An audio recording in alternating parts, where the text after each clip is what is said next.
Hi friends, welcome to our channel. Brahmamudi serial next ఎపిసోడ్లో ఏం జరగబోతోందో ఈ వీడియోలో చూసి తెలుసుకుందాం. జైలుకి వెళ్ళిన అనామిక అసలేం జరిగింది అని తెలుసుకోవడానికి ఈ వీడియోని స్కిప్ చేయకుండా ఎండ్ వరకు చూసేయండి. కోర్టు సాక్ష్యాలను పరిశీలించిన మీదట కళ్యాణ్ని నిర్దోషిగా విడుదల చేస్తుంది. అనామిక చట్టాలన్నిటినీ నిరుపయోగం చేసి ఒక అమ్మాయి మీద తన జీవితం పైన మచ్చ వేయాలని చూసినందుకు, తన భర్తని అన్యాయంగా జైలుకి పంపించాలని చూసినందుకు అనామికకు శిక్ష వేస్తుంది. అలా పోలీసులు అనామికని అదుపులోకి తీసుకుంటారు. అలా కోర్టులో నుంచి బయటికి వచ్చిన తరువాత కావ్య అనామికని నువ్వు చేసిన తప్పులకి ప్రతిఫలం ప్రత్యక్షంగా నువ్వే ఇప్పుడు అనుభవిస్తున్నావు అని అంటుంది. అప్పుడు అనామిక వాళ్ళ అమ్మ నాన్న కావాలనే మా బేబీని మీరు జైలుకి పంపిస్తున్నారు కదూ, మీ అంతు చూస్తాము అని అంటారు.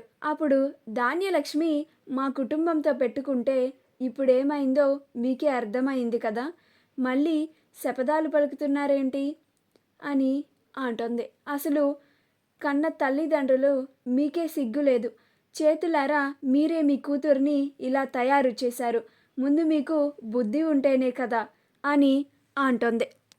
అప్పుడు అనామికని పోలీసులు తీసుకెళ్తుంటే అనామిక వాళ్ళ అమ్మా నాన్నలు కూడా ధాన్యలక్ష్మి మాటలకి తలదించుకొని అనామిక వెనకే వెళ్తూ ఉంటారు. బయట షీటీం వాళ్ళంతా కళ్యాణ్ శిక్ష పడాలి, కళ్యాణ్కి శిక్ష పడాలి అని నిరసన చేస్తూ ఉంటారు. కానీ పోలీసులు అనామికని తీసుకుని రావడం చూసి అందరూ ఆశ్చర్యపోయి అలానే చూస్తూ ఉంటారు.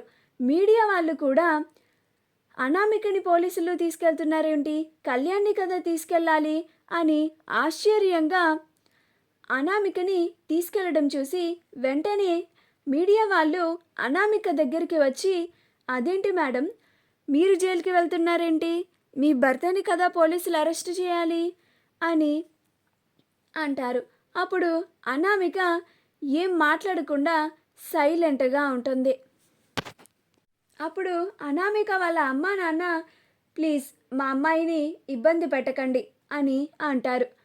అప్పుడు పోలీసులు జరగండి అని అనామికని జీప్లో ఎక్కించుకొని వెళ్ళిపోతారు. అప్పుడు ఆ మీడియా వాళ్ళు దుగ్గిరాల వారి కుటుంబం దగ్గరికి వచ్చి కళ్యాణ్ని ప్రశ్నలు వేస్తూ ఉంటారు.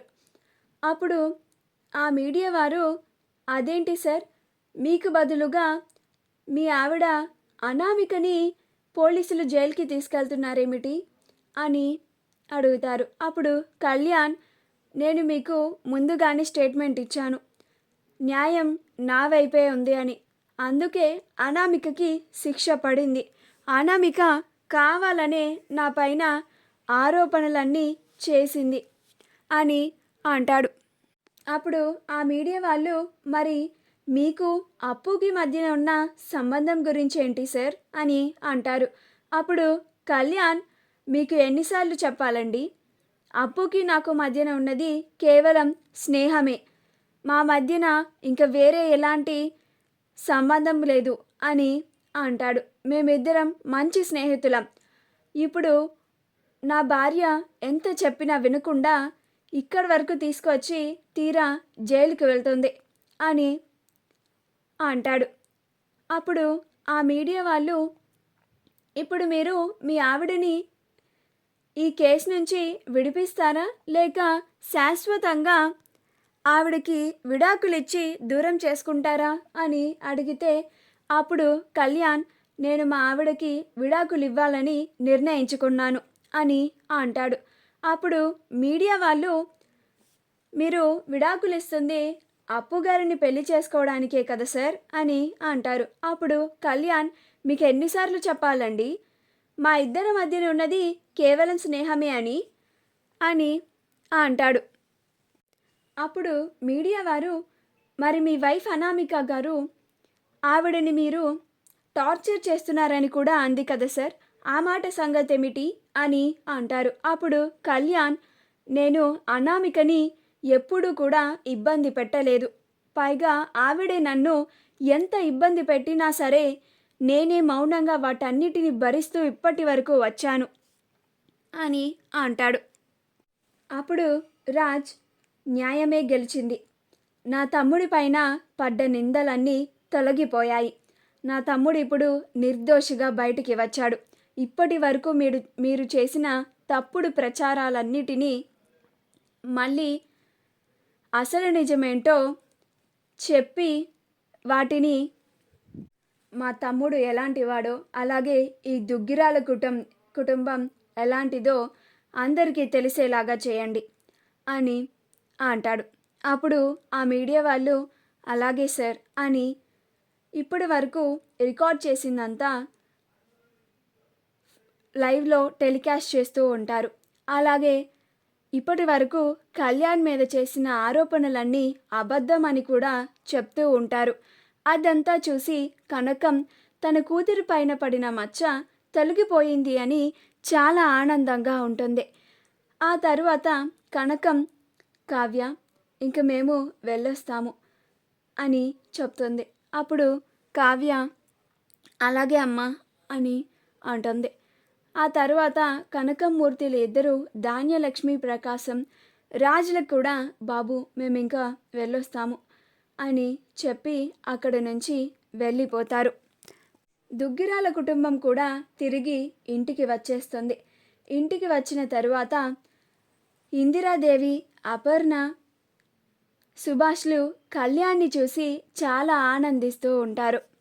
అపర్ణ కళ్యాణ్ దగ్గరికి వచ్చి దగ్గరికి తీసుకొని, కళ్యాణ్ నాన్న ఇన్నాళ్ళకి నీకు ఆ రాక్షసి అనామిక నుంచి విముక్తి కలిగింది అని కళ్యాణ్ని పట్టుకొని బాధపడుతూ ఉంటుంది.